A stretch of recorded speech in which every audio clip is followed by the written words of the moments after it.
તો આ તરફ પાલનપુરમાં પ્રથમ વરસાદમાં જ પ્રી મોન્સૂન પ્લાનની પોલ ખુલી ગઈ છે। પ્રજાના ટેક્સના પૈસા વરસાદી પાણીમાં ધોવાયા।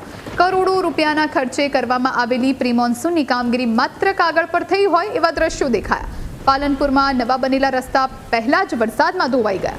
અનેક વિસ્તારોમાં પાણી ભરાયા, પરંતુ તેના નિકાલની પણ વ્યવસ્થા પાલિકાએ કરી નથી, જેથી સ્થાનિકોમાં ભારે રોષ। એ જગ્યાએ ખાડા પડવાની જે ફરિયાદો આવે છે, નગરપાલિકા જીયુડીસી દ્વારા જે પાઇપલાઇનની કામગીરી હાથ ધરવામાં આવેલી છે તે બેસી જવાના કારણે જે જગ્યાએ ફરિયાદો આવેલી છે, નગરપાલિકા દ્વારા ટીમો હાજર રાખવામાં આવેલી છે અને ફરિયાદની રજૂઆત થતાં નગરપાલિકા દ્વારા તુરંત કામગીરી હાથ ધરવામાં આવે છે। તેમજ આવા જે ખાડાની જે ફરિયાદો ભવિષ્યમાં પણ આવશે, નગરપાલિકા દ્વારા ત્યાં ડામર રોડ અથવા તો સીસી રોડની કામગીરી કરવામાં આવશે। પ્રથમ વરસાદમાં રોડ બધા તૂટી ગયા છે અને ઉંમરલાયકને ચાલવામાં તકલીફ પડે છે, નાના છોકરાઓને ચાલવામાં તકલીફ પડે છે, રિક્ષાઓ ડ્રાઈવરોને તકલીફ પડે છે, ગાડી વારંવાર બગડી જાય છે। વરસાદનું પાણી વધારે આવવાથી આ વિસ્તારમાં ખૂબ જ તકલીફ પડે છે। અમે સામાન્ય માણસ છો, પહેલાં જ આવા નોર્મલ વરસાદમાં આટલું ગાબડા પડી ગયા, હજી વધારે વરસાદ આવે તો આ નગરપાલિકા શું કરી શકશે? તકલીફ પડે તો હવે કરવું શું અમારે?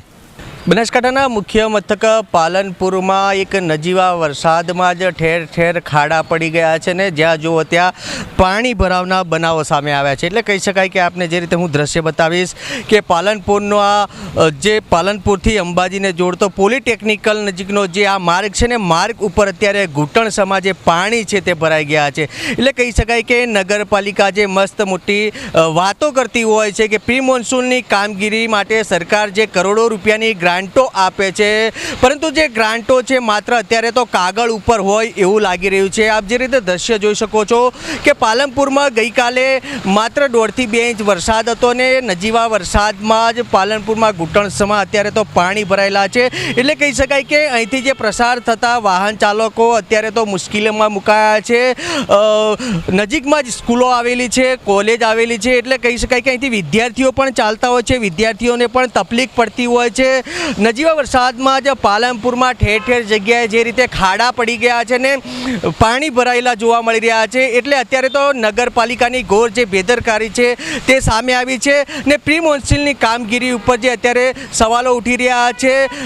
કહી શકાય કે જે કરોડો રૂપિયાની ગ્રાન્ટો આવતી હોય છે, પરંતુ અત્યારે જે ગ્રાન્ટો જે રૂપિયા છે માત્ર કાગળ ઉપર લખાયેલા હોય એવું અત્યારે તો દ્રશ્યો ઉપરથી સામે આવી રહ્યું છે। Ratansinh Thakor, news capital, Banaskantha.